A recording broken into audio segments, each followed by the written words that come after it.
Hello, YouTube. Welcome in. Welcome in. We are watching some PCAT today, and this they are going to try answering a question that a lot of artists have: how to love drawing, even if you're not good at it. I get these kinds of questions quite often, actually. Like people asking me, "Hey, how do you get into drawing? How do you draw better? How do you like improve? How are you able to draw so much?" That sort of thing. And it's a hard question to answer. It's very dependent on person back and forth. Big explosion. But let's see what PCAT thinks.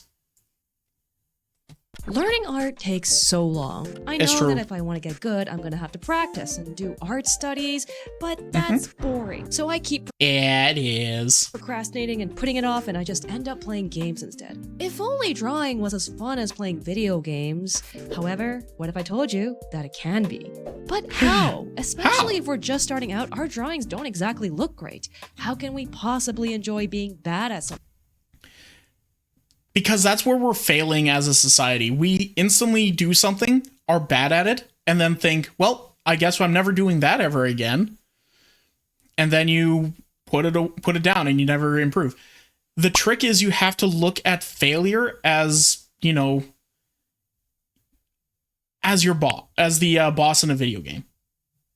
I might be getting ahead of myself. So let's we're too lazy to put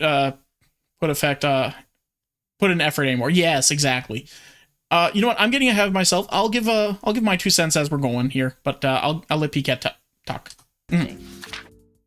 Focusing only on results. Yes. I can't help but think that drawing would be so much easier if I were able to make drawings that I was satisfied with. I don't want to be an art god or anything. I just want to be good enough so that I don't disappoint myself constantly. Surely that isn't asking for too much?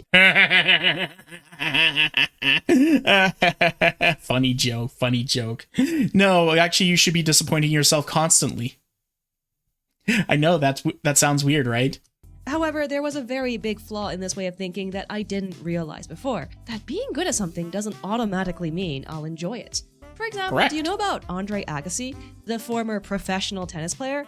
Famously, he wrote this about tennis in his memoir. I hate tennis, hate it with a dark and secret passion, and always have. Which goes to show that simply being the best in the world at something doesn't mean that you'll automatically enjoy it. Once you're the best at something, you have nowhere to go, right? That's the problem. And also, just because you're doing something that you might used to love or something that you're half decent at doesn't mean that you're, happy doing it. It pays the bill. But then again, he's an anomaly, and also, that's sports, right? Completely different from art. Okay then, Is it? What about Michelangelo? The guy that painted the Sistine Chapel. Apparently, he despised painting the ceiling, and claimed— Yeah, no, he hated that entire job. He wrote to his father that painting is not my profession, and told the Pope that painting is not my art. That painting is not my profession, and told the Pope that painting is not my art. That, I hated it.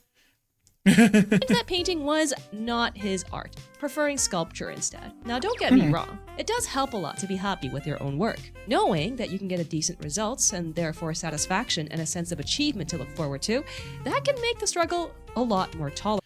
We need to do a deep dive on this on the 16th Chapel painting, because oh my god, it is wild, guys. It is a wild deep dive. I can promise you that. We'll have to go take a look into it at some point. But there's a big reason why the final result cannot be the entire reason that someone draws. And that is, no artist is ever guaranteed to have a good result. Yes, that is correct. And sometimes you have to actually be aiming to not have a perfect result when going into it. When I do my writing, I just write whatever comes to mind and just do my work. And it's not all good. I know I can add and trim stuff later. It can be bad. It can be bad now because I will improve it later. Correct. And also, it's fine if it's not like a perfect creation. Like, for instance, here, let me just do this here real quick. Let me go right here. Click on this and let me just grab this here really quick for you. Yep. Yep, there it is. So this picture, we actually just drew this earlier today. Okay? Looks good. Looks okay. I can already see tons of things that I should have done differently. The face could be done better. The hands are awful. I feel like I really should have given this guy teeth. I might even give him teeth after. I'm not too sure. Like, you should always be able to look at your work and be like, where could I have done better? All right? And if you're not able to do that, then what are you even doing with your art? Or this one. I'll show this one straight on stream now. Like in one of my videos. This is a potential 2.0 that I'm thinking of for myself. However, I'm not a fan of the legs. The arms I'm not 100% sure on. I'm actually thinking of giving him like actual bigger arms. I put this arrow in the side of his head because it's funny, but like, is it needed? Don't know. The staff looks like shit. I'm probably going to want to redesign the whole staff, but that's perfectly fine because I'm trying things. I'm playing with things. I'm playing with ideas. You can get better always, but you have to do the legwork in order to get started. That's what you have to do in order to get started going with R. But I like Bubble Slime Free. Oh, Bubble Slime Free ain't going nowhere. Don't you worry. It's fine. Don't worry. Every time. Perhaps you might be thinking, there's no way that could be true. There are these amazing, incredible artists on social media, right? Mm-hmm. And every single one of their art pieces are bangers. And every single one of those artists will look at that in 2 to 3 days and say, I hate this thing with all my heart. Almost guaranteed. Time lapses, flawless. But remember, that's social media, not real life. Mm-hmm. Of course, artists only post the pieces that they're proud of. We have no way of knowing how many bad drawings they made in between their posts. Mm-hmm. After all, social media is just a highlight reel of the moments people choose to present to the world. A little glimpse of their complicated lives. Even legends like the late Kim Jong-gi, whose work seemed flawless, made mistakes. But he was able to incorporate those errors seamlessly into his work. So if even the best artists in the world make bad drawings, then regular people like you or I definitely can't avoid them. But not only that, because what if I told you that we don't actually want to avoid bad drawings? Correct. You want those bad drawings. You really do. And we are our own biggest critics, or however it goes. No, the original saying is we are our own worst critics. And I personally think that that's true, but we shouldn't be stigmatizing it as our own worst critics. We should be our biggest critics because we're the ones that are going to be 100% honest with ourselves, or we should be. If you're not honest with yourself, then you're just lying to yourself. And how are you going to improve if you're lying to yourself? And also, how can you trust a liar? Let's take a step back and think about this for a second. What is a bad drawing? It's a drawing that the artist isn't satisfied with, right? What does it mean when we make one? Does it mean that we're a bad artist? Nope. Well, no. It just meant that we made some bad art. However, I think that making bad art is actually a crucial part of learning how to draw. Personally, I found that making bad art full of mistakes and then correcting them was the best way of learning for me. Correct. And unfortunately, I found that out the hard way. Years and years ago, I used to refuse to ever let myself fail. Why subject myself to all that embarrassment? And I am talking fairly heavy, like skeptically on this one. I was the same way. I didn't like drawing a failure, or I didn't like drawing something that didn't have a point, so I wouldn't draw. But nowadays, it's just like, I just like drawing, so why not just push for more art, or a better way to do, like, some more art.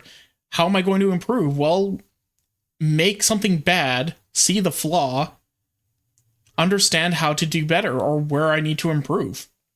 I still need to improve my hands. I still need to improve my feet. I still need to improve my coloring. I still need to improve my laziness. My laziness is probably my biggest weakness when it comes to art. I'm always looking for shortcuts, and I need to stop doing that as much. But I'm not. I just like making quick pictures sometimes. There's nothing wrong with that. It's just how I am. I just need to. If I think it's a problem, though, I need to start pushing for it to not be a problem. embarrassment and humiliation. But what I didn't realize was that by doing that, I was depriving myself of the opportunity to grow and learn. And what's more, because my standards for myself were so high, anything less than professional I considered a which that's rough. Hold on. And what's more, because my standards So this was a success, which they all look great. No, definitely a success. for myself were so high, anything less than But this was a failure because it wasn't like 100% finished. The other one wasn't finished either. Right? But like, this gives you so much of information. This is great.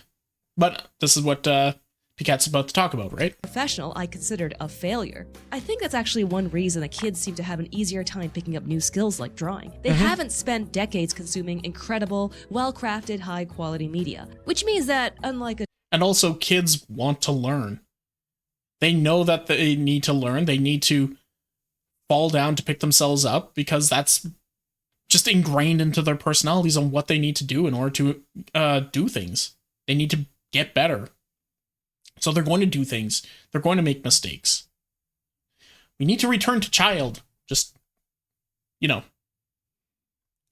the imagination sense. adults, they don't have very high standards for art yet, including the art they make with their own hands. So they're much less likely to feel discouraged by what they create. And so they find it easier to keep going and have fun with it. Unfortunately, us older folks can't do that. We're going to have to find some other way of deriving fun and satisfaction. Chapter 3, focusing on progress. What if, instead of obsessing over every individual drawing, we zoom out and look a little bit more long-term?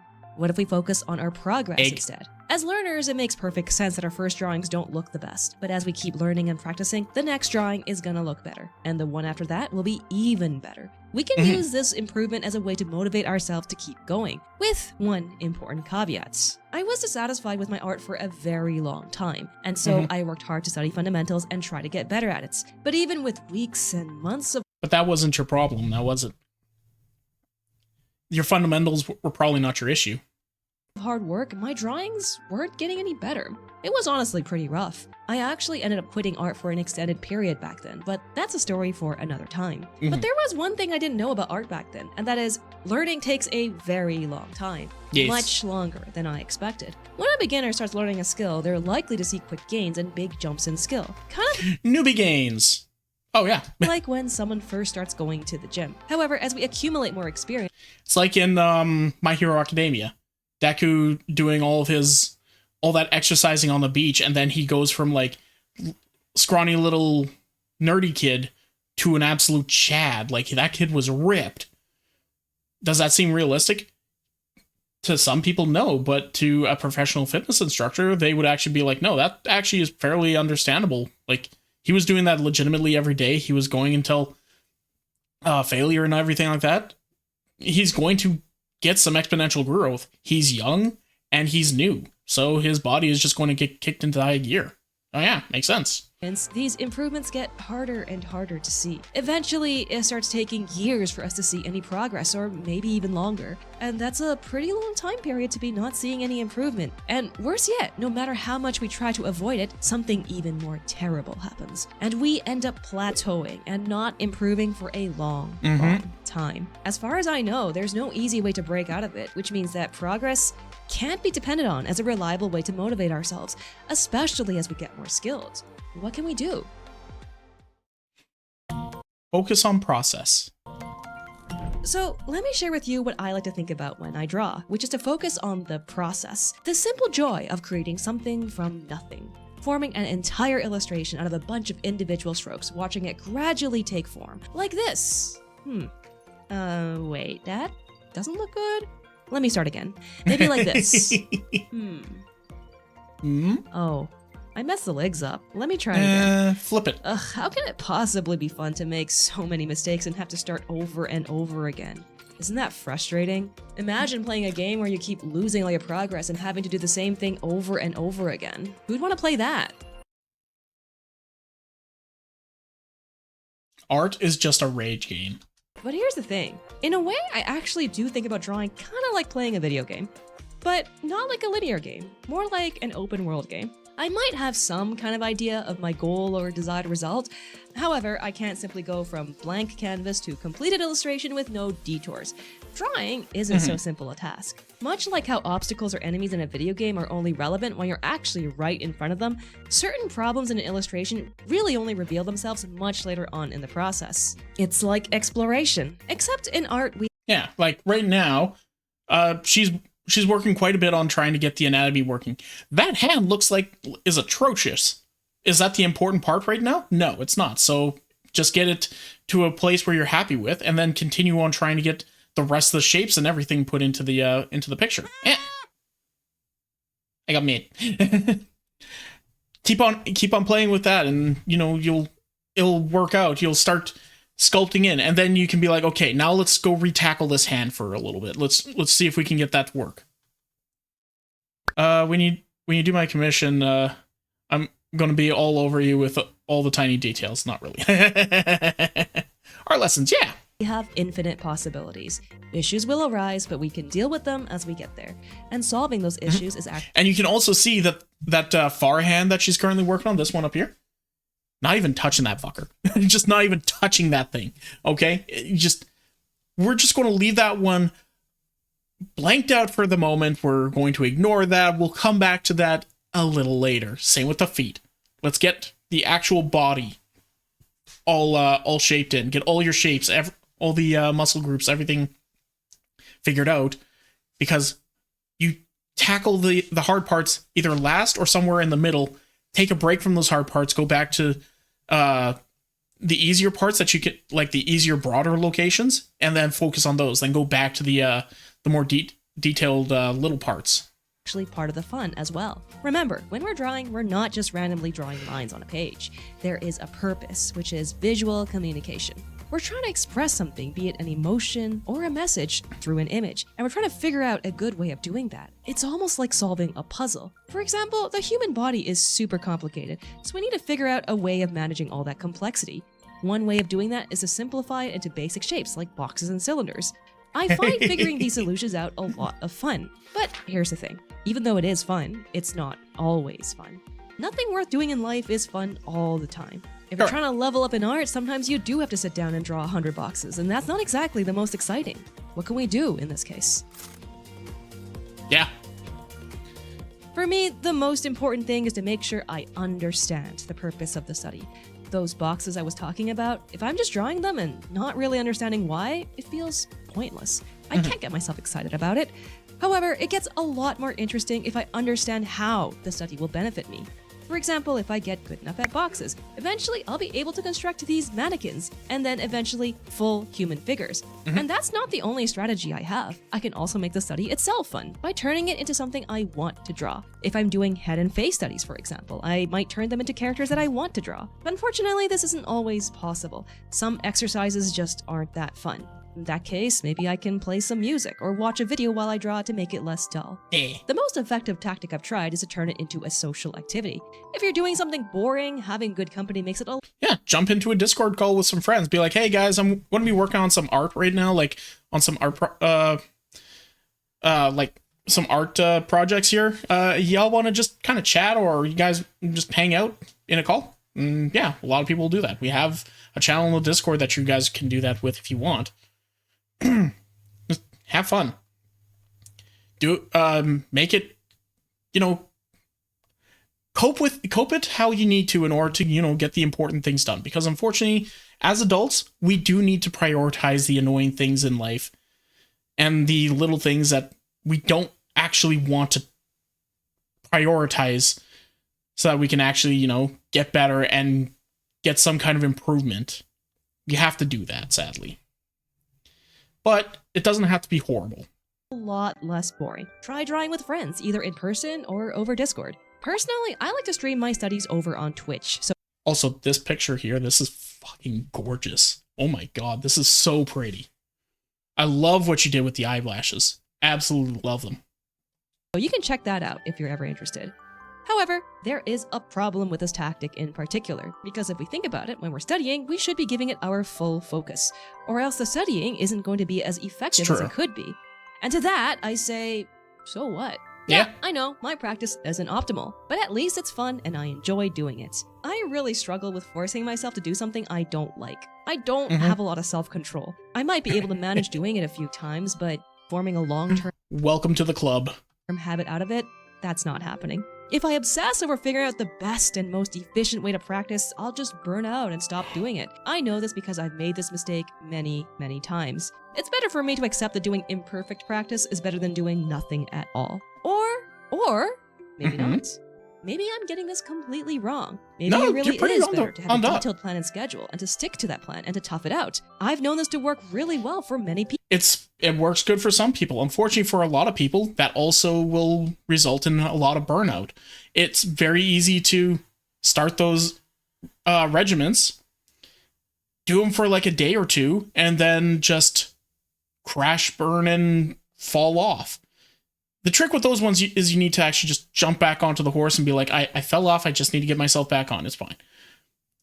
Unfortunately, for a lot of people, it's very hard to do that.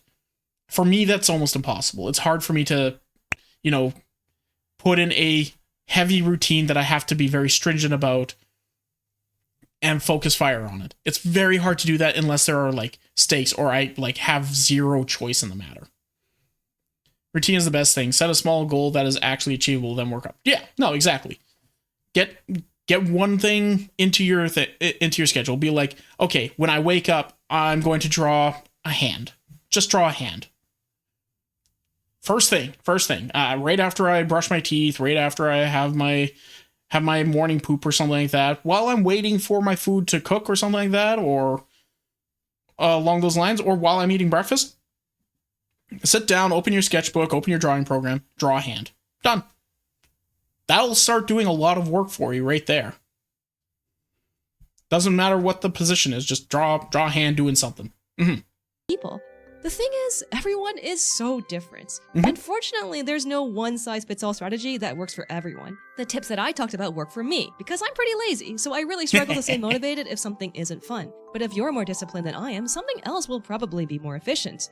While we artists have a lot of shared experiences, in the end, we are all different people with different personalities and lives. So it's important to truly understand yourself to figure out a plan that works for you. Anyway, if you enjoyed the video, consider drawing the subscribe button, but only if you have fun. Just did. I thought I did that way sooner. I was wondering why I wasn't getting a lot of your videos popping up on my feed, but like... doing it. And consider checking out my Twitch stream, where I stream 3 times a week. Thank you so much for watching, and I'll see you next time. Yeah, later, Pcat. Thank you for that. And yeah, when you're trying to level yourself up, you can ask other people their suggestions on how they do things. But at the end of the day, that's not going to help you. Only you can help yourself in this matter. Only you can actually like improve your life because you're the only person who knows how you work. And all these things can be applied to not just art, but to literally everything in your life. You don't like making phone calls? Figure out how to make them work.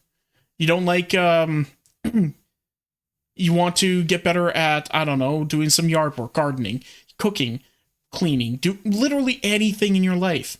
You know how it'll work best for you, but you have to be a little harder on yourself and you actually have to do it.